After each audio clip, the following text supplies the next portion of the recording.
In this video, I talk about compensated absences in governments, and specifically we're looking at GASB 101 compensated absences. So this new standard is effective for governments with years ending December 31, 2024. So some of you are auditing governments that have those year ends, and thought I'd come on and have a short discussion with you about this standard. I want to start by saying this standard is not simple, so hopefully your governments were working on this months ago. If not, then you're probably looking at numbers that might be faulty, especially for smaller governments that may not have the knowledge about this standard. So let's switch over to this article that I've written on compensated absences. I wrote it back in September 24, but we're going to look at it now. And if you need to go out to my website, you'll see the article there, CPA Hall Talk / compensated absences, and you can take a look there. So just an overview, I talk about the definition of what is a compensated absence, the recognition and measurement criteria, what is leave that has not been used and leave that has been used. So there's a distinction here. What are salary-related payments? And then what is leave related to defined contribution plans? And then leave related to defined benefit plans. We talk about holidays, the notes to the financials in regard to compensated absences. And let's go on down, and we'll start here with what is a compensated absence. And it's leave for an employee where there's going to be a cash payment for time off. We commonly think of vacation accruals. You're going to see that sick leave is becoming more important in this standard. Second category here are other cash payments for unused leave upon termination, and then non-cash settlements such as a conversion of an amount to a defined benefit plan. So we look at what is a termination of employment, because we see termination here. So what is termination? Termination's the end of active service, and that can be a voluntary resignation or retirement. Now, one thing I want you to be aware of in this standard is that compensated absences normally affects only the government-wide presentation and the proprietary funds, because they're using economic resources focus and full accrual accounting. So if you're in a governmental fund, typically you're not going to have compensated absences recognized there. So what is a leave that has not been used? Well, it's any leave attributable to services already rendered. So if that employee's already provided 6 months of service and the policy says they're earning vacation time, then that leave is attributable to services they've already provided. Then the leave also has to accumulate. In other words, it carries over beyond the period. And then finally, it has to be more likely than not to be used or paid. So there's a 50% threshold here.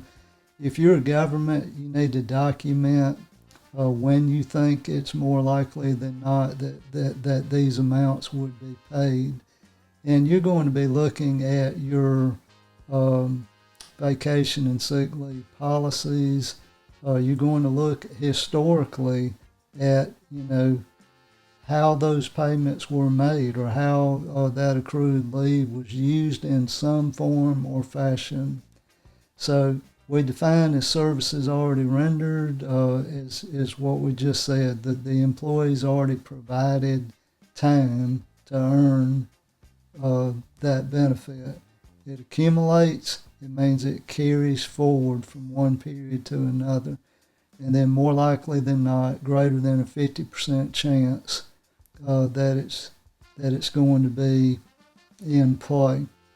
So we'll go down to the measurement amount. So how do you measure this compensated absence? You're going to measure that amount by the rate that exists on the last day of the fiscal year.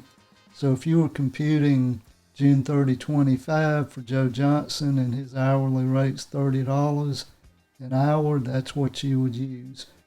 For June 30, 26, if his rate goes up to 35, you're going to apply that $35 amount to all of the hours that Joe has earned at the end of June 30, 26.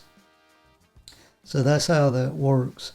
Then we talk about leave that has been used. So this would also apply to people that say took a week of leave at the end of the year, but they haven't gotten paid. So that's leave that has been used. And then we talk about salary-related payments. And here's some examples: Social Security, Medicare taxes, defined contribution, matching amounts. So if these amounts are directly associated with the salary paid and they are incremental, then we're going to accrue those amounts as compensated absences. So if you got an employee and they've got $30,000 of accrued leave at the end of the year, you don't record just the $30,000. You would also accrue these additional amounts as it relates to that $30,000. Then we go down to defined contribution plans. Sometimes governments may promise to provide a match for a DC plan. If they do, then that's another salary-related amount. We said that up here. So when we define salary-related, we said that's part of it. So notice defined contribution. It doesn't say defined benefit amounts, but defined contribution amounts. So if your government provides a DC plan, then this is going to come into play. You're going to accrue salary-related defined contribution, pension, or OPEB amounts for unused leave. Now, once it becomes used leave, then it's a pension or OPEB liability. For the unused leave, it's a compensated absence. And then notice here I say recognize the related expenses as pension expenses or OPEB expenses. So that journal entry, the debits are going to categories like this, the credits going to compensated absences. And then we talk about DB plans, and I say do not include salary-related payments for defined benefit pensions or defined benefit OPEB. Now the reason that you don't want to do this, if you did, you would double up the accrual. Those accruals are already included in the actuarial amounts that you receive or that the government receives, and they're booked via that information. So we don't want to book these salary-related amounts for defined benefit pensions or OPEB because they're already included in the actuarial information. For holidays, we don't accrue any amounts for holidays.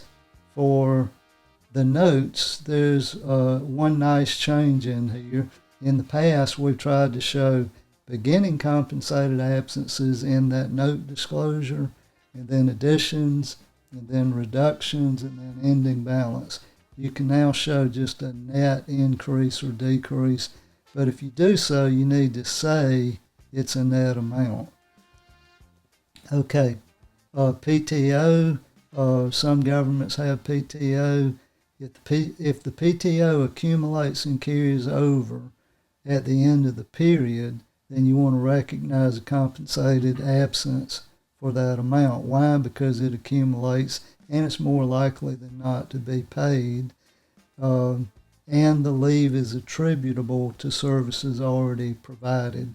If that's true, then you would go ahead and accrue the PTO. For sick leave, so if you've got sick leave, so for sick leave, I've got two examples here. So stay with me. This is a little bit confusing, but sick leave's a big deal with GASB 101. I think you're going to see some changes for your governments in this place. So let's look at these two examples. One, I say suppose a government offers sick leave that is earned monthly and it carries over at the end of the fiscal year, but they don't pay for such amounts when the employee terminates. And then I say, should the government recognize the sick leave as compensated absence? The answer is yes, but only a portion. So we're not going to recognize all the sick leave. We're only going to recognize the amounts more likely than not to be used or paid.